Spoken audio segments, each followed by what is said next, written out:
Que Jesus nos abençoe hoje e sempre. E é bom, né, a gente voltar à casa de Fabiano para mais uma noite de estudos, de reflexão, importantes para a nossa transformação moral. Há muito tempo, quando a Maria me falou desse estudo de hoje, eu comecei a visualizar um estudo sobre a prece. Por que a prece? E aí foi interessante, porque nós tivemos 2 estudos recentes aqui sobre a prece. E mais uma vez vamos falar sobre a prece. Quem sabe a gente, aos poucos, vai descobrindo por que os espíritos estão sinalizando para a gente, com insistência, esse recurso tão importante que nos fortalece e que nos prepara para o dia a dia. Nós vamos fazer, então, algumas considerações sobre essa ferramenta, que é a ferramenta que nos liga ao plano espiritual, aos espíritos com quem a gente se afiniza, que nos liga a Jesus, mas que basicamente nos liga a Deus. Como é que a gente faz a nossa religação com Deus? Então, através da prece, através da oração. Para a gente contextualizar a importância...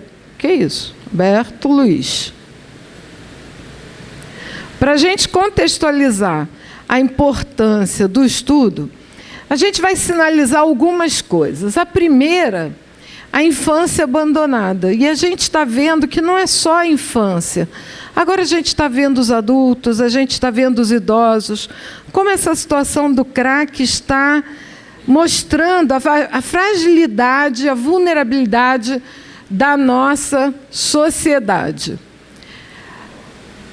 Nós estamos vivendo um momento de transição importante nesse estágio evolutivo nosso e da Terra. Não era agora que essa imagem tinha que aparecer, mas ela apareceu.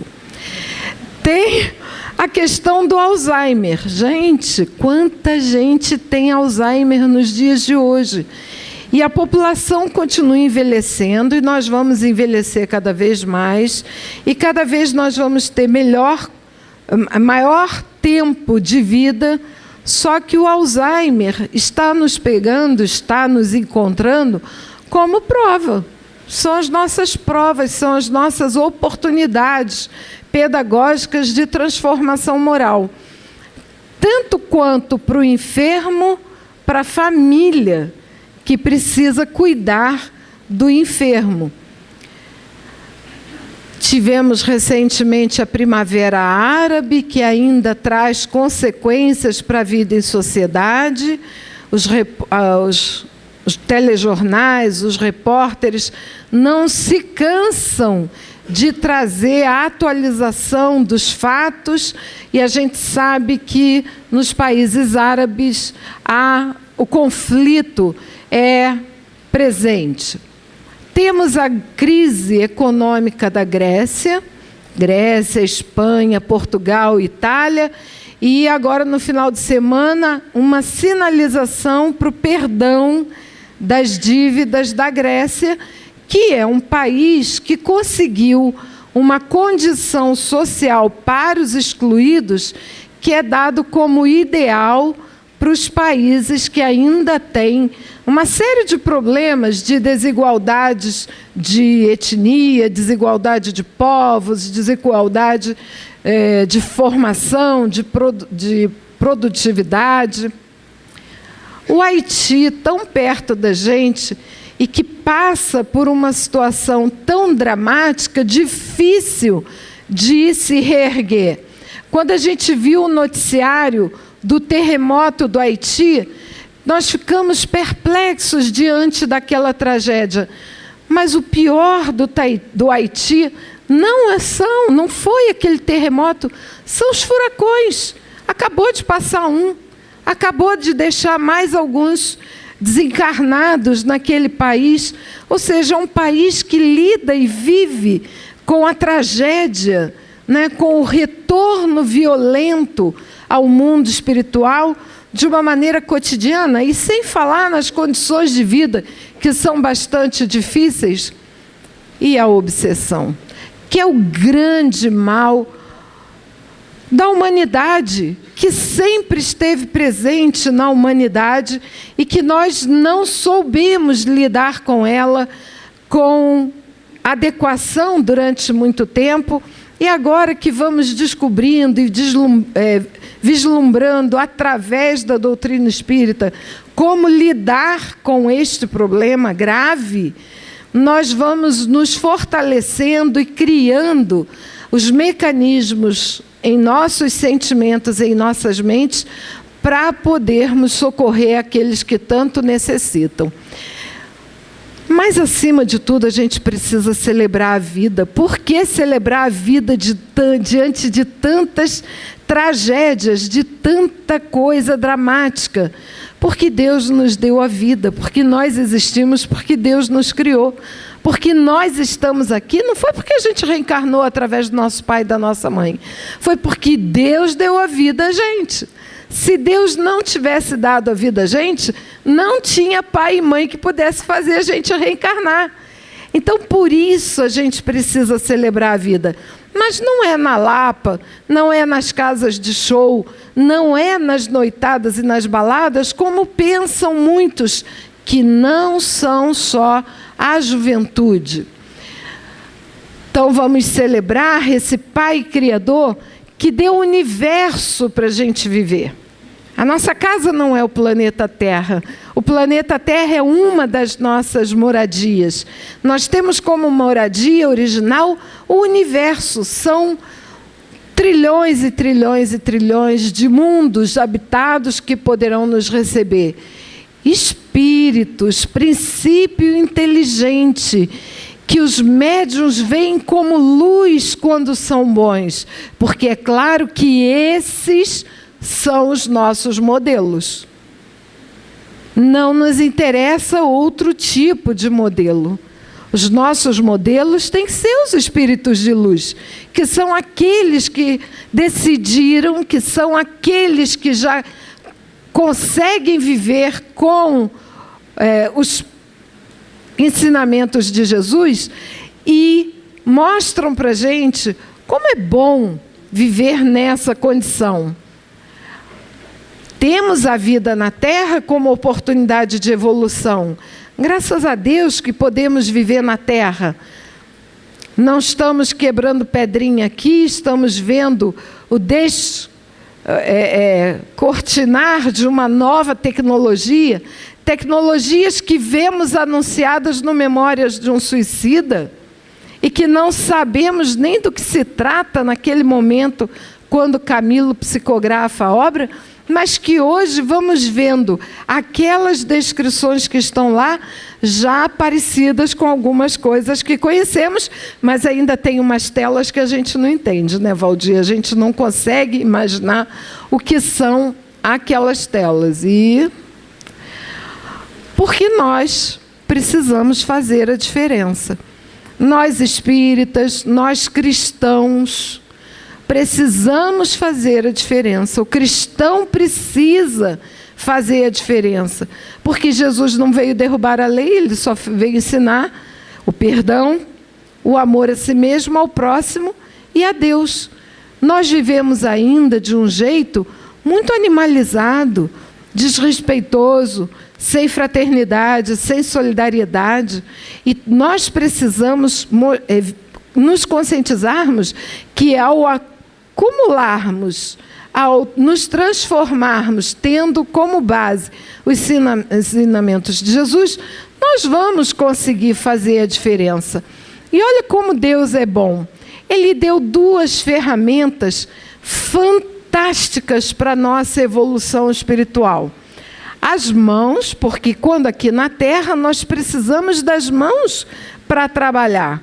E onde quer que nós estejamos, encarnados ou desencarnados, a nossa própria essência, a nossa própria natureza, que é a nossa mente. Nós somos a nossa própria capacidade de pensar, de refletir, de amar.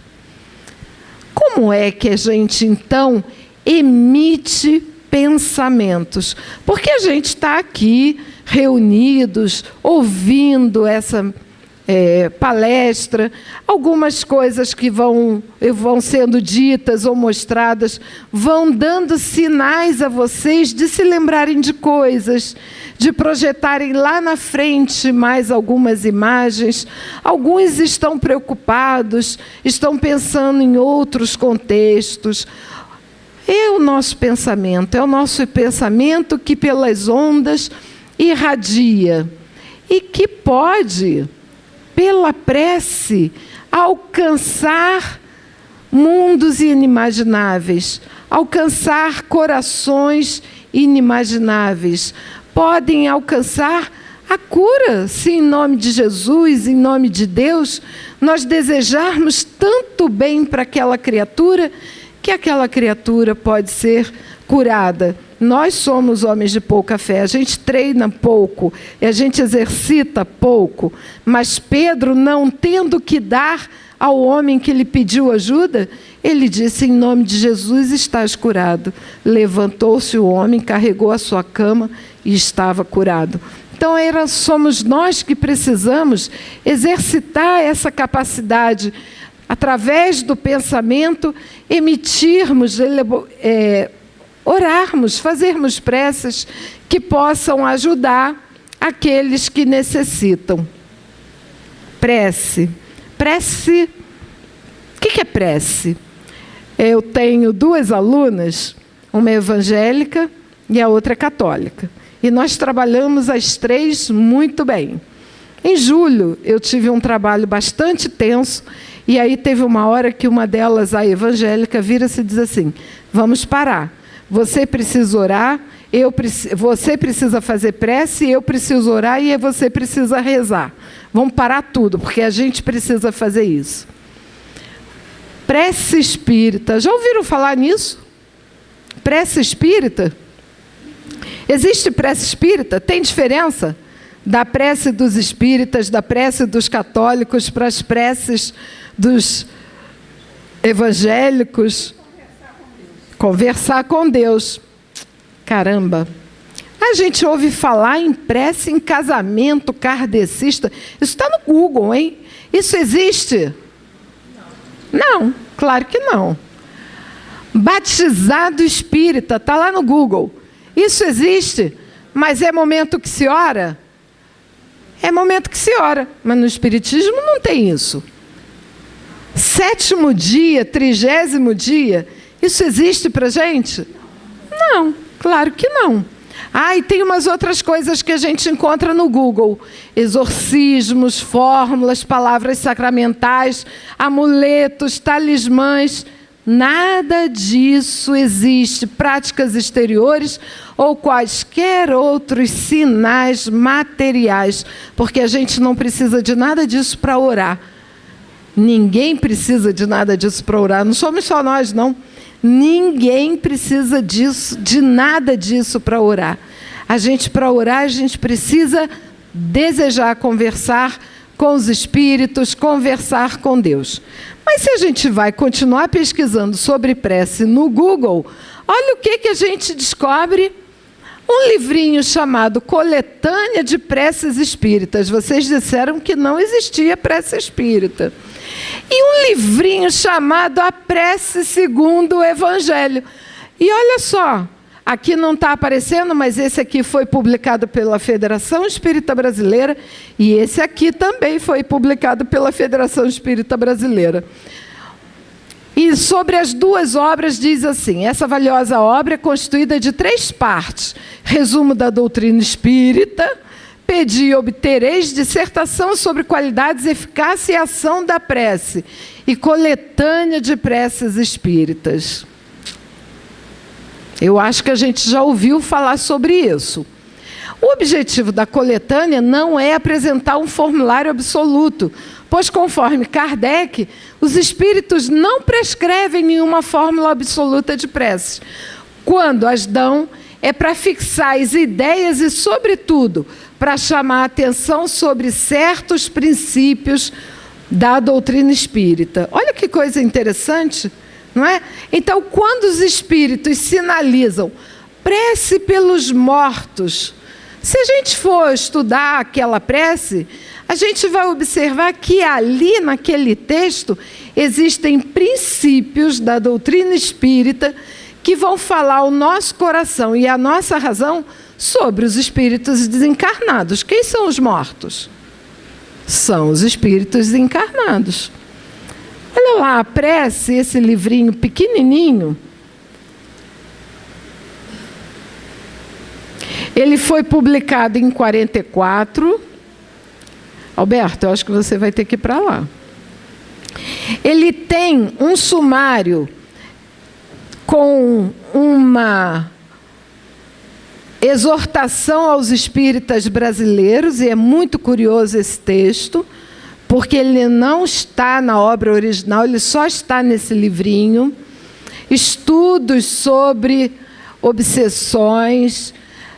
O Pedi e Obtereis, que é um capítulo do Evangelho segundo o Espiritismo, e depois as instruções dos espíritos, vem uma coletânea de preces espíritas. E aí vem prece pelos mortos, prece para afastar os maus espíritos, prece para pedir a corrigenda de um defeito, nas aflições da vida, em perigo iminente, preces pelos encarnados, por qualquer um que se ache em aflição, em ação de graças pelo concedido aos... Pelo bem concedido aos nossos inimigos, pelos inimigos do Espiritismo. Preces pelos desencarnados, pelos doentes e obsediados. Prece de Cáritas e uma mensagem dos espíritos à Casa de Ismael, que é a Federação Espírita Brasileira. Ou seja, uma obra com textos interessantes. Quando a gente vai buscar e pesquisar Kardec, olha o que a gente descobre. Está tudo no capítulo 28, Pedi e Obtereis, e coletânea de preces espíritas. Existe esse capítulo lá no Evangelho segundo o Espiritismo. E aí a gente, como não faz prece memorizada, às vezes a gente não dá bola lá para o finalzinho do Evangelho segundo o Espiritismo. Mas é importante a gente ler sobre esse capítulo, para a gente poder refletir o que é que Kardec estava pensando a partir dos ensinamentos dos espíritos, quando ele faz uma oração a um obsediado, a um obsessor, a alguém que esteja sofrendo, e até para nós mesmos. O que é que a gente pode pedir na prece? A gente vai continuar pedindo para ganhar na loteria? O que é que a gente pede na prece quando a gente ora?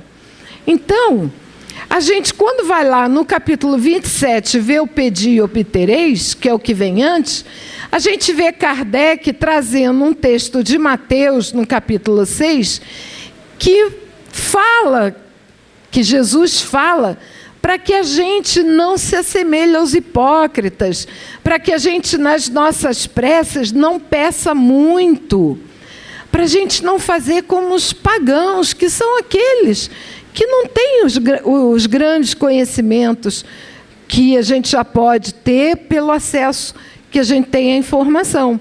Para a gente não se tornar semelhante a eles, porque Deus sabe das nossas necessidades. A gente pode pedir além das nossas necessidades. Às vezes a gente quer o conforto material, mas o conforto material que a gente tem hoje é o básico. Se tivesse mais, a gente estragaria tudo. Quantas vezes a gente já se estragou por causa de riqueza? No item 2, um texto de Marcos, vai falar do perdão.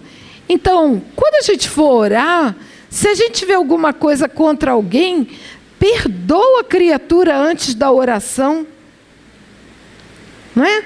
Perdoar 70 vezes, 7 vezes, perdoar os inimigos. Se tendes algo contra alguém, vai lá e pede perdão antes que ele te entregue aos juízes. Mas a gente também pode fazer isso pela prece, porque nós erramos, gente. Nós somos criaturas em evolução. Nós estamos aqui porque nós erramos e todos nós precisamos refazer esse caminho. No terceiro item das qualidades da prece, São Lucas, né? Está no texto de Lucas. Jesus chama atenção para que a gente ore sendo justo, não faça, não ponha confiança em nós mesmos como sendo justos e desprezando os outros.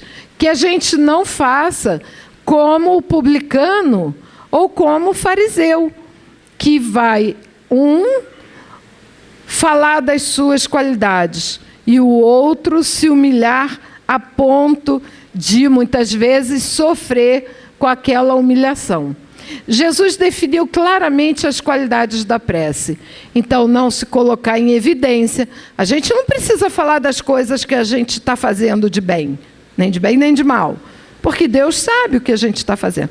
Ah, Jesus, olha só, me ajuda porque eu estou indo lá no Fabiano distribuir sopa.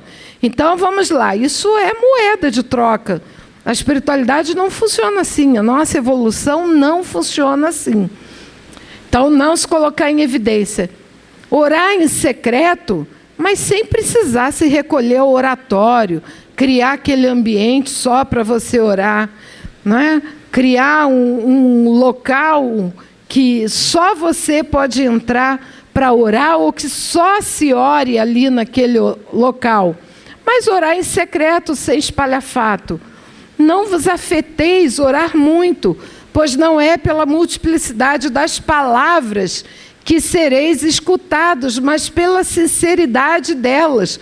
Orações muito longas, um discurso muito grande, isso acaba, muitas vezes, trazendo um certo distanciamento dos nossos sentimentos, não é? Porque muitas vezes somos eloquentes, temos a palavra fácil e vamos falando, e temos trabalho, temos coisas muitas vezes a fazer. Às vezes dormimos antes de acabar a prece, não é? Antes de agradecer finalmente, que assim seja, que seja feita a tua vontade, meu Pai. A gente já dormiu e só pediu. De novo, perdoar quando for orar. Enfim, com humildade, como publicano e não com o orgulho do fariseu. Examinai os vossos defeitos, não as vossas qualidades. Se vos comparardes aos outros, procurai o que há de vós de mal. Porque essa parte é que a gente tem que melhorar. Quem já é paciente, já é paciente. Não precisa ficar dizendo, mas eu sou muito paciente. Já é, acabou. Passa adiante. Qual é a próxima etapa? Às vezes é o milindre. Eu sou uma pessoa paciente, mas eu não gosto que falem mal de mim, porque eu já fico toda, não é? Toda afetada com o que as pessoas pensam de mim. Então, essa é a área que eu preciso trabalhar mais em mim, pensar mais sobre ela. Todo mundo tem o direito de pensar o que quiser a meu respeito. Cada um tem o direito de pensar o que quiser a respeito de qualquer um. Nós deveríamos ser caridosos com o próximo e com nós mesmos. Então, vamos fazer o exercício dos bons pensamentos, que é para a gente poder fazer o treinamento da mudança. A eficácia da prece vem lá no item 5. Seja o que for que peçais na prece, crede que o obtereis, e concedido vos será o que perdirdes. Olha que perigo. O Divaldo, o Alberto estava assistindo lá uma palestra, que o Divaldo conta o caso de uma criatura que pede ao Divaldo para ele orar para ela casar, porque ela já tinha uma certa idade e queria casar e não tinha casado. Pede, Divaldo, pede. E aí o Divaldo foi lá, pediu a Deus e tal, e a criatura casou. 2 meses depois a criatura estava fazendo, reza para a gente se separar, porque senão eu vou me matar. Aí eu disse, não, vou parar de rezar, porque esse negócio de pedir pelos outros, não sendo programa daquele, eu acabo me complicando também. Presta atenção, o que é que a gente vai pedir, porque na hora que vem, se transforma em prova para nós. E se a gente não está preparado para aquela prova, é difícil, né? Como é que vamos vencer? Há quem conteste a eficácia da prece, dizendo que Deus conhece as nossas necessidades e inútil torna-se expô-las. Ah, Deus sabe que eu preciso ou não preciso orar? Precisa sim, por causa da humildade. Achando-se tudo no universo encadeado por leis eternas, não podem as nossas súplicas mudar os decretos de Deus. Então, aquilo que faz parte do nosso processo evolutivo é medicamento eficaz para todas as doenças da alma, né? Então, aquela dorzinha que a gente tem, seja ela material, física, espiritual, vamos aprender a conviver com ela, vamos agradecer porque ela está na nossa vida, porque é ela que vai nos ensinar mais alguma coisa. Deus não lhe outorgou ao homem a razão e a inteligência para que ele as deixasse sem serventia. Ora, para que a gente é inteligente? Por que a gente tem razão? É só para enfeitar? É só para quê? Para mostrar que nós somos capazes de grandes engenharias no mundo? Tem que ter serventia. Para que Deus deu a vontade para a gente? É para não querer? Nós temos o direito de querer. Temos que saber o que querer, não é? E a atividade? Deus daria a todos nós a possibilidade da atividade para ficarmos inativos? Observem que a razão e a inteligência, a vontade e a atividade são ingredientes fundamentais para que as nossas preces sejam eficazes. Pois, devido à sua iniciativa, sucessos que forçosamente escapam à fatalidade e que não quebram a harmonia das leis universais, do mesmo modo que o avanço ou o atraso do ponteiro de um relógio não anula a lei do movimento sobre a qual se funda o mecanismo. Ontem a gente teve uma peça teatral aqui, qual é o nome, Alberto? Fabiano? O Apóstolo da Caridade. E nós vimos aqui, representado pelo Grupo TEAR, lá do Centro Espírita Eurípides de Barçanufo, aquele episódio na vida de Fabiano, que na véspera do dia que o médico viria visitá-lo para ver a ferida da perna, Fabiano ora e pede a Deus que não deixe ele passar por aquele vexame, porque a ferida está podre, fedendo, e que ele não quer ferir o nariz do médico, que é uma criatura caridosa, com o cheiro da sua ferida. E aí nós sentimos aqui uma suave fragrância de rosas em todo o salão, né? Fazendo parte aqui do 3D do 4D, né? Do teatro que a gente assistiu, porque na hora que o médico chegou, estava cheirando a rosas. Imagina, onde é que já viu uma ferida necrosada na perna cheirar a rosas? Isso feriria, esse pedido de Fabiano a Deus, feriria a harmonia das leis universais? Não, pelo contrário, porque o que ele estava pedindo era para que o outro não se ferisse, não é? Era para o próximo, era em benefício do próximo, para que o próximo não sofresse com as agruras daquele odor que a perna dele estava exalando. Então, esses benefícios são possíveis quando a gente tem merecimento, quando não vão ferir as bênçãos das leis universais. O que Deus lhe concederá sempre, se ele, o homem, o pedir com confiança, é a coragem, a paciência e a resignação. Também lhe concederá os meios de se tirar por si mesmo das dificuldades mediante ideias que fará-lhe surgiram os bons espíritos, deixando-lhe dessa forma o mérito da ação. Às vezes é uma página aberta ao acaso, é no Evangelho no Lar que a gente lê uma página, nossa, direto para as nossas necessidades.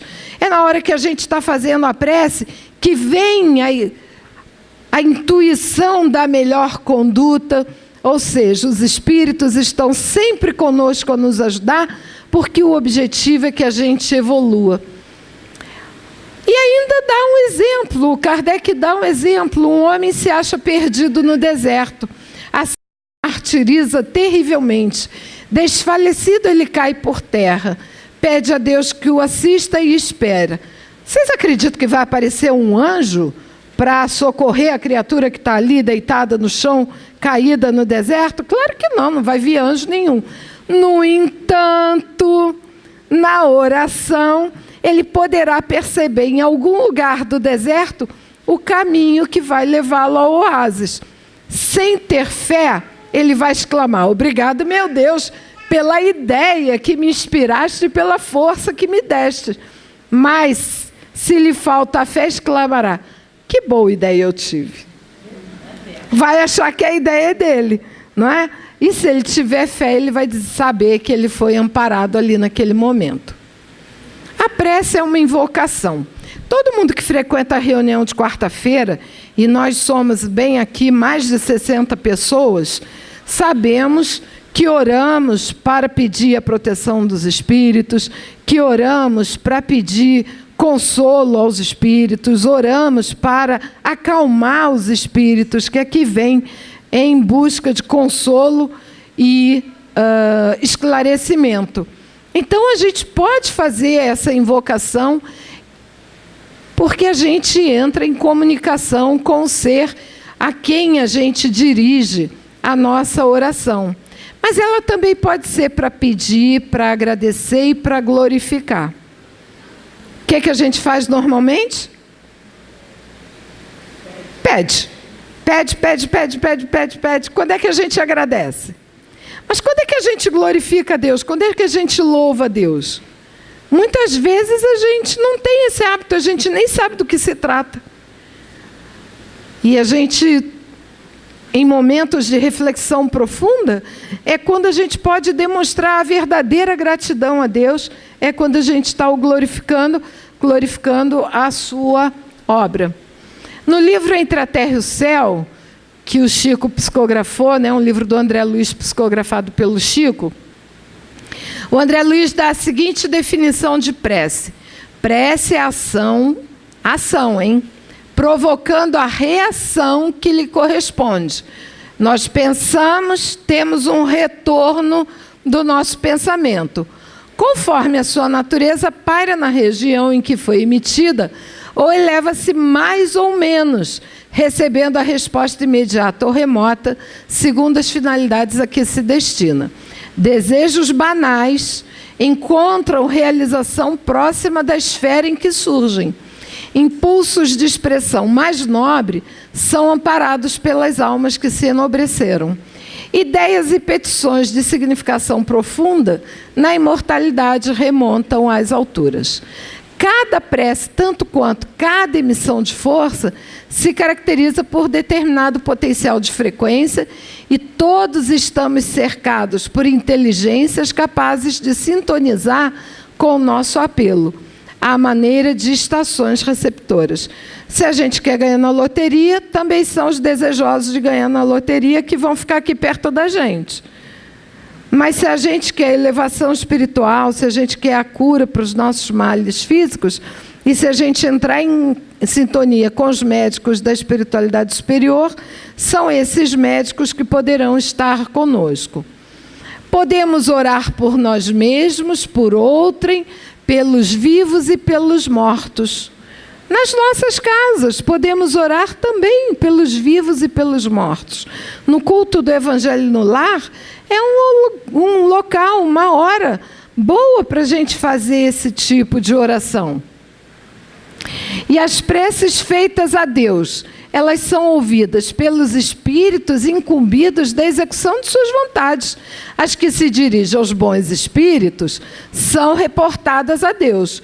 Quando alguém reza a outros seres que não a Deus, o faz recorrendo a intercessores, porque nada ocorre sem a vontade de Deus. Ou seja, se a gente ora a Deus, Deus manda os seus filhos, que têm a potencialidade para nos ajudar, virem nos ajudar. Se a gente pede aos espíritos superiores, eles vão levar a Deus se podem nos ajudar e Deus autoriza ou não. No livro Entre a Terra e o Céu, também tem o caso da Evelina, a filha da Odila. A Odila desencarnou, a Evelina era uma menina, e a Evelina, que não tinha muita informação, pedia ajuda à mãe dela, que tinha desencarnado. A gente não imagina isso, né? Que a gente vai pedir a ajuda à nossa mãe, que já desencarnou, e a nossa mãe não está em condições de nos ajudar. Ela pode estar numa região de sofrimento, ela pode ainda estar com as consequências da desencarnação. Então, quando a Evelina ora, o que ocorre é uma oração refratada, otária. Alberto? Refratada ou refratária? Refratária. Ou seja, a Evelina pensa na mãe, mas a mãe não estando em condições de atendê-la, a oração vai para um espírito superior que vai acolhê-la. Olha como Deus é bom, né? E a mãe sofre porque ela não tem ainda condições de ajudar. Cadê? O Espiritismo torna compreensível a ação da prece, explicando o modo de transmissão do conhecimento.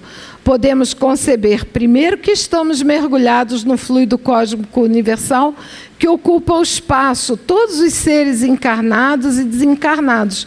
Estamos mergulhados nesse fluido e é esse fluido que recebe as emissões do nosso pensamento. Esse fluido é o veículo do pensamento, como o ar é o do som, com a diferença de que as vibrações do ar são circunscritas, ao passo que as do fluido universal se estendem ao infinito. Dirigido o pensamento para um ser qualquer, na Terra ou no espaço, de encarnado para desencarnado ou vice-versa, uma corrente fluídica se estabelece entre um e outro, transmitindo de um ao outro o pensamento como o ar transmite o som.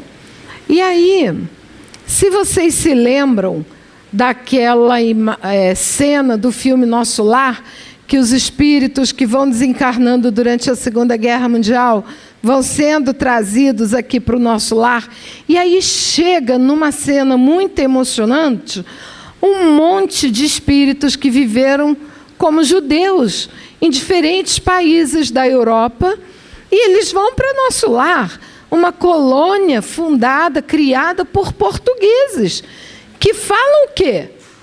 Português. E as criaturas que vinham da Europa falavam o quê? Alemão, polonês, uma série de línguas diferentes de acordo com os países de onde eles vinham, além de alguns que vinham da sua própria natureza judaica, né? Então, a energia da corrente guarda proporção com a do pensamento e a da vontade. É assim que os espíritos ouvem a prece que lhes é dirigida, qualquer que seja o lugar onde se encontrem. Ou seja, aqui nessa cena ocorre um fenômeno que os médiuns na quarta-feira já conhecem.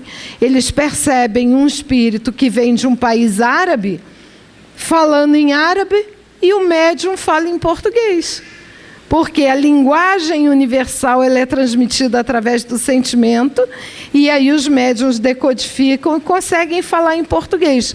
Os daqui, de branco, falavam em português e os outros falavam em alemão, em polonês, nas línguas que eles tinham.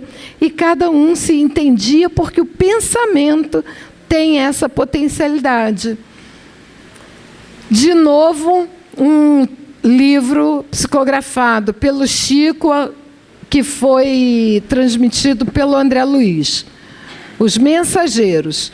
E aí é o Aniceto quem diz: toda vez que se ora no lar, prepara-se a melhoria do ambiente doméstico. Cada prece do coração constitui a emissão eletromagnética de relativo poder.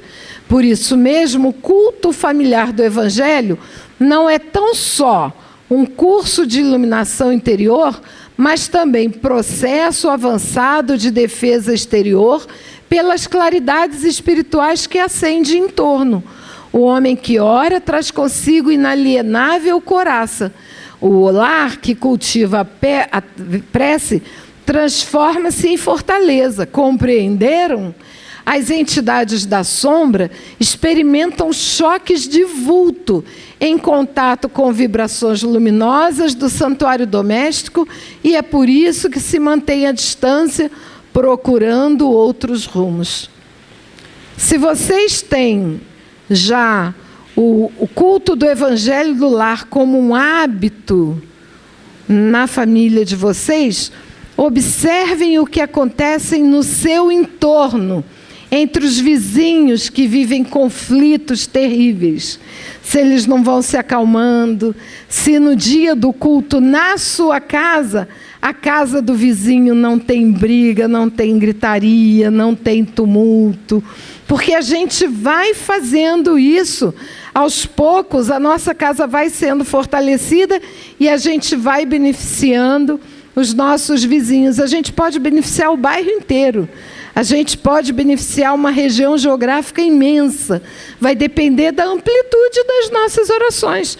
Onde é que a gente quer chegar? A gente quer ficar dentro das paredes da nossa casa?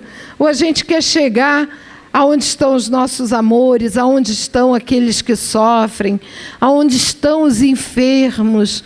Imaginem os enfermos que estão internados lá no Câncer 4, que não tem ninguém para orar por eles. E eles já estão na fase terminal. Quem é que vai orar por eles? A gente pode orar por eles através do nosso culto do Evangelho no Lar. O poder da prece está no nosso pensamento, independente das palavras e do lugar, do momento em que seja feita. Pode-se, portanto, orar em toda parte e a qualquer hora, a sós e em comum. A influência do lugar ou do tempo só se faz sentir nas circunstâncias em que favoreçam o recolhimento. A gente pode se recolher num engarrafamento doido desse que a gente se enfia quase que diariamente? Pode, porque às vezes no recolhimento da oração a gente não vê o assalto que está ocorrendo do lado de fora do ônibus, do nosso carro. A gente é protegido, a gente se torna invisível para a violência urbana. Quantos relatos existem? Olha, aconteceu isso assim, assim, assim, passou por mim, não me viram, seguiu adiante. Claro que a gente gostaria que não houvesse essa violência com as pessoas também, mas se a gente vai se transformando, a gente pode daqui a pouco estar beneficiando a mais gente. A prece em comum tem ação mais poderosa, quando todos os que oram se associam de coração a um mesmo pensamento e colimam o mesmo objetivo, porquanto é como se muitos clamassem juntos e em uníssono. E aqui é aquela cena que o Clarencio vai orar quando a Segunda Guerra Mundial está sendo prenunciada. Jesus disse que quando 2 ou mais estiverem ali reunidos em seu nome, que ele ali estaria presente. Isso não quer dizer que quando a gente ora sozinho, Jesus não está conosco.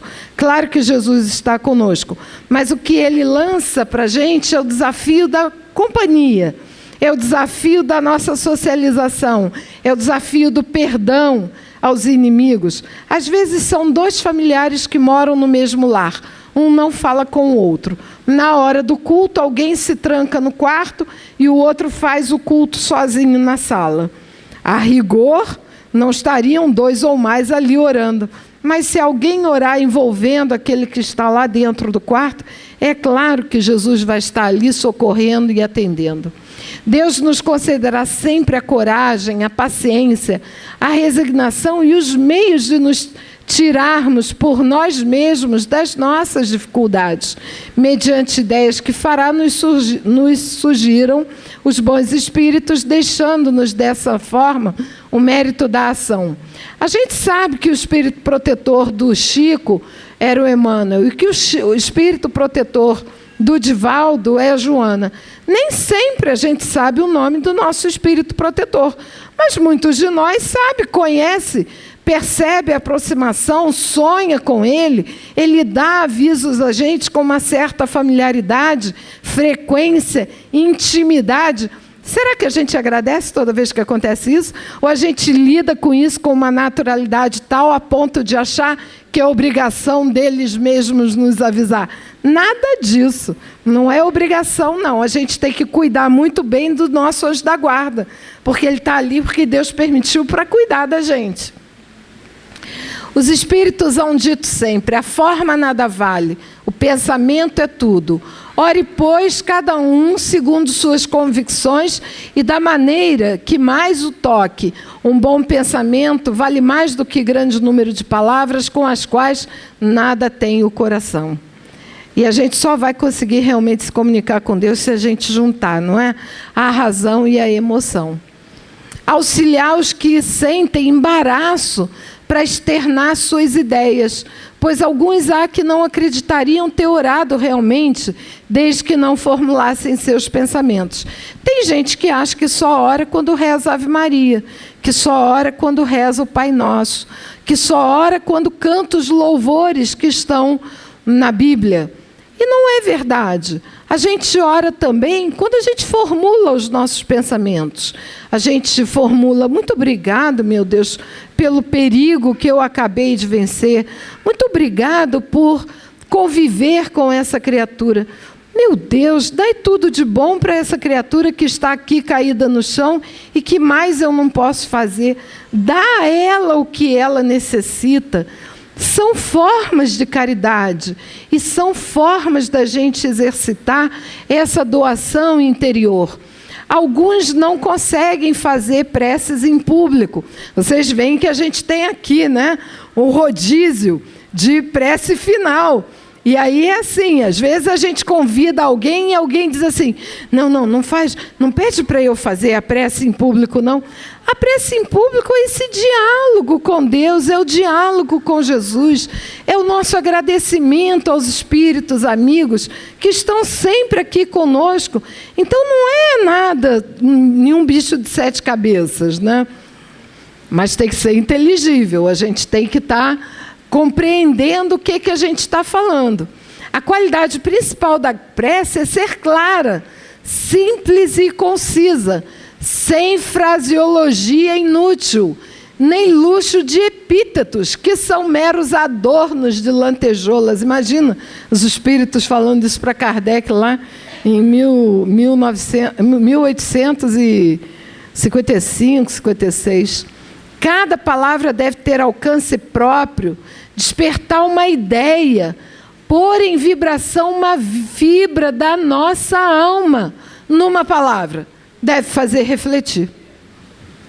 A oração tem que fazer a gente refletir. O que é que nós estamos agradecendo? Se for da boca para fora, a gente vai continuar repetindo e continuar dizendo que a gente é injustiçado. Mas se a gente tiver consciência do que a gente está agradecendo, nós vamos ver que a gente tem muito mais do que a gente precisa. A gente tem muito supérfluo, gente. Da prece pelos mortos, pelos espíritos sofredores, é um outro item que está lá no Pedi e Obtereis, que trata da cura das obsessões graves, que requer muita paciência, perseverança e devotamento, porque a gente vai tratar as obsessões através da oração. E do obsediado, através da sua reforma moral. Nós temos as experiências aqui das reuniões de quarta-feira, que quantas vezes chega um espírito revoltadíssimo e que uma oração faz ele se acalmar. Porque o nosso amor, as nossas vibrações magnéticas o envolvem com carinho. E ele percebe que aquela agitação dele inicial é completamente despropositada, embora ele esteja muito revoltado. Mas ele não é recebido com pedras, ele é recebido com carinho, com flores, com atenção, com serviço, com atendimento de saúde. É muito engraçado porque, às vezes, alguém chega dizendo: eu estou todo sujo, você não está sentindo o meu cheiro? Não, a equipe médica já está tratando de você, você ainda não percebeu? E aí é que ele vai perceber que a equipe médica já está tratando dele e ele ainda está com aquela memória anterior. E a gente faz isso através das orações.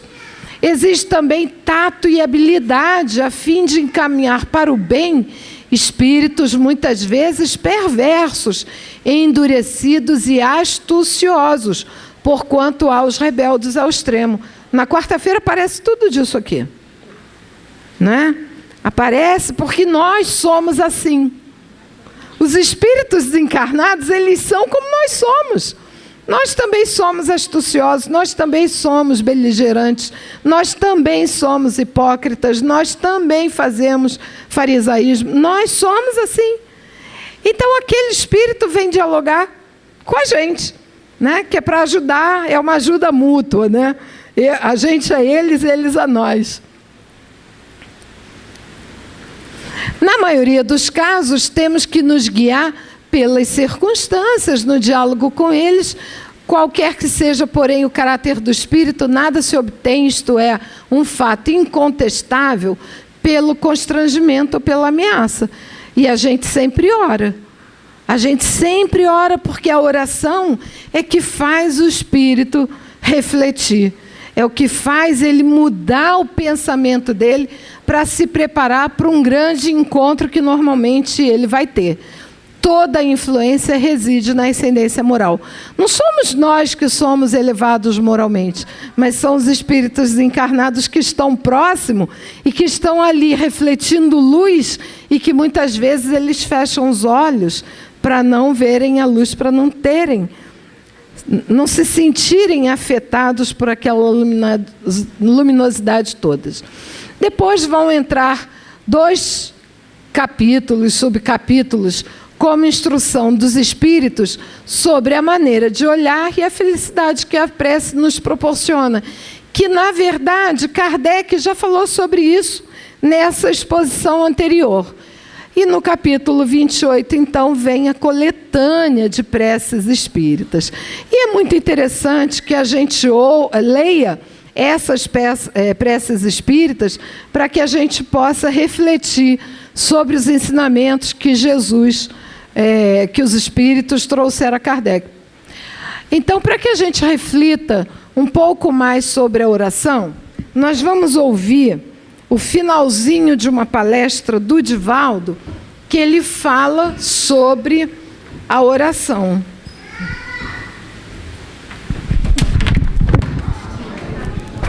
Não levantei bem.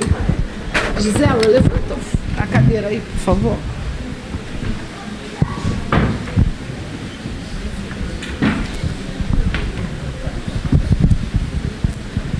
Foi?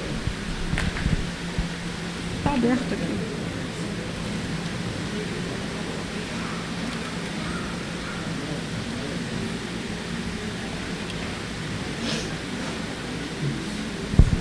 Não, você abriu errado.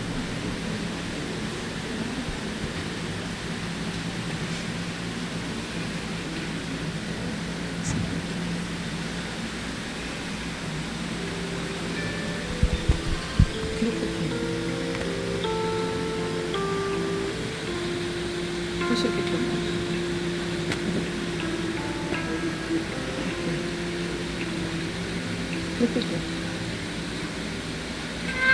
Aquela que realizou a posteriori, a jovem que teria visto Maria de joelhos diante da estátua denominada Nossa Atualidade.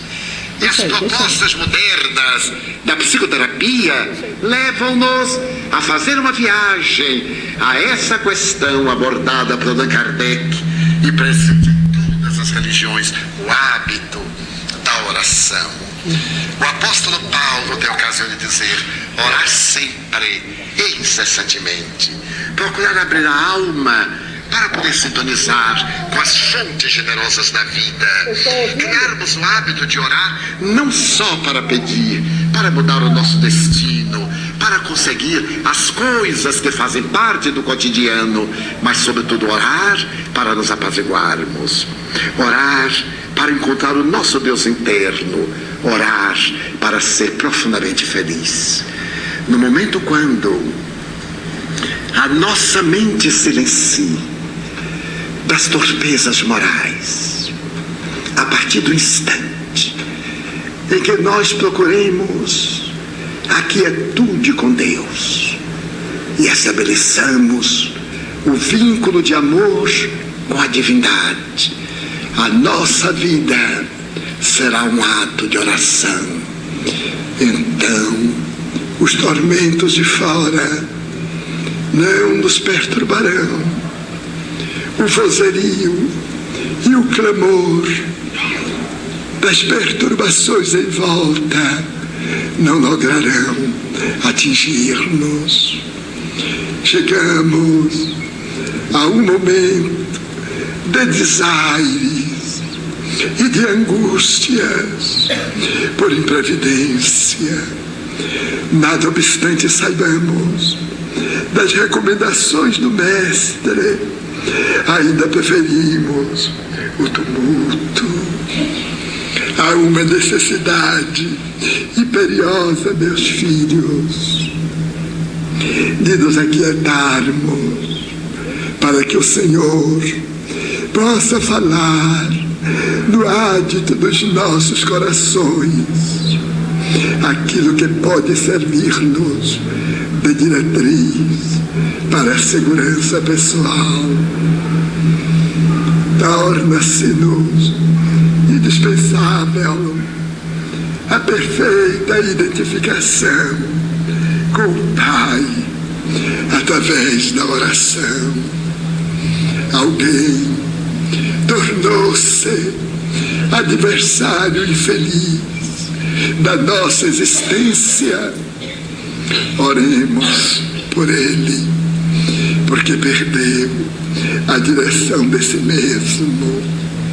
A calúnia foi atirada à nossa frente para embaraçar os nossos pés. Oremos, suplicando ao Senhor da vida que ilumine o caluniador e dê-nos resistência para superar a circunstância desagradável. A traição cavou um abismo e nos empurra com o sorriso dos indiferentes.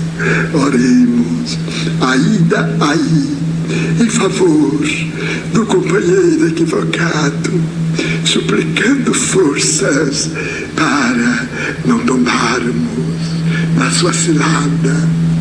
Orar é abrir a alma para Deus, esvaziando-a das paixões, dos limites, das fixações negativas, para que Deus preencha esse espaço com plenitude.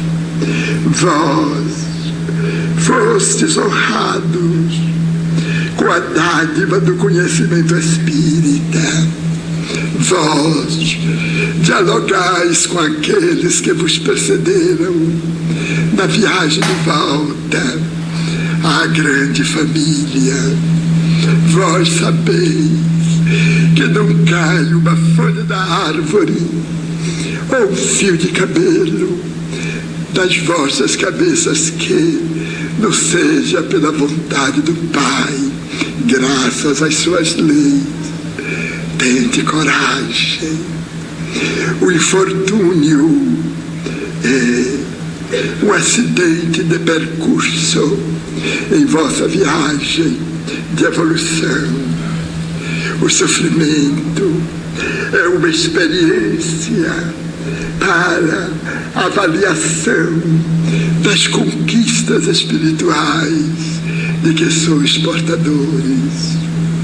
A carência afetiva, a solidão, constitui o resgate imperioso do mau uso da afetividade que foi conspurcada.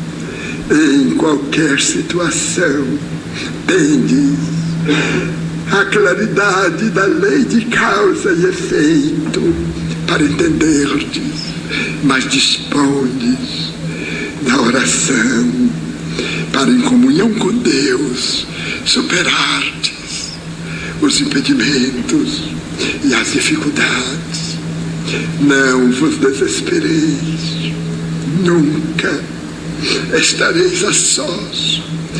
Podereis isolar-vos, mas o Pai não vos deixará sem a sua presença. Fugir do suave convívio, mas Ele, através das imarcessíveis leis, espera-vos um pouco adiante. Enxugai então o suor do desespero, as lágrimas da aflição, e buscai a resignação da confiança, orando. Porque através da oração atingireis a meta que buscais, a paz interior que dele te manda. São momentos cruciais. Mesmo os escolhidos correm perigo neste momento da grande seleção. Tende tento e porfiai até o fim. Não vos considereis exitosos antes de encerrada a experiência carnal. Muitas vezes uma viagem não conclui, porque na etapa final há um abismo sem ponte. Esperai, portanto, pela glorificação depois da mortificação. Que o Senhor de bênçãos nos abençoe e que a sua paz siga conosco e leve a todos vós aos vossos lares em clima de harmonia. São os votos do servidor humílimo e paternal de sempre, Bezerra. Muita paz, meus filhos. Essa palestra do Divaldo está na internet. Todo mundo pode acessar. Ela se chama O Poder da Oração. Ela foi feita lá no Centro Espírita André Luiz, no Grupo Espírita André Luiz. O Divaldo, durante todo o tempo da palestra, ele fala acima do microfone, e na hora que ele começa a dar essa mensagem final sobre o poder da oração, o doutor Bezerra vai encurvando o corpo do Divaldo e ele fica com o rosto completamente, né, na região intermediária ali dos microfones. O que ele está falando é uma mensagem de consolo para todos nós e de despertamento das nossas consciências para esse período que nós estamos vivendo agora. Busquem essa palestra, assistam ela todinha, quantas vezes forem necessárias, para que vocês possam sentir a segurança de que todos nós estamos no caminho certo. Não vencedores, não estejamos certos de que já vencemos a nós mesmos. Ainda estamos encarnados, ainda pode haver um abismo à nossa frente nos aguardando. Vamos esperar a nossa desencarnação para que nós possamos ter a consciência plena se cumprimos com a nossa tarefa nessa encarnação. Mas vamos fazendo aquilo que é possível fazer de pouquinho em pouquinho, que é a nossa transformação moral. Mudando os hábitos no dia a dia, buscando novas atitudes, novas condutas, condutas que nos renovem espiritualmente, o nosso pensamento, o nosso sentimento, para que a gente possa realmente vencer a nós mesmos. Essa é a principal luta que a gente tem que travar. Somos nós conosco mesmo. Então, que Jesus nos ampare nessa noite de estudos sobre a oração e que cada vez mais a gente esteja consciente que é através dela que a gente se comunica com o mundo espiritual superior.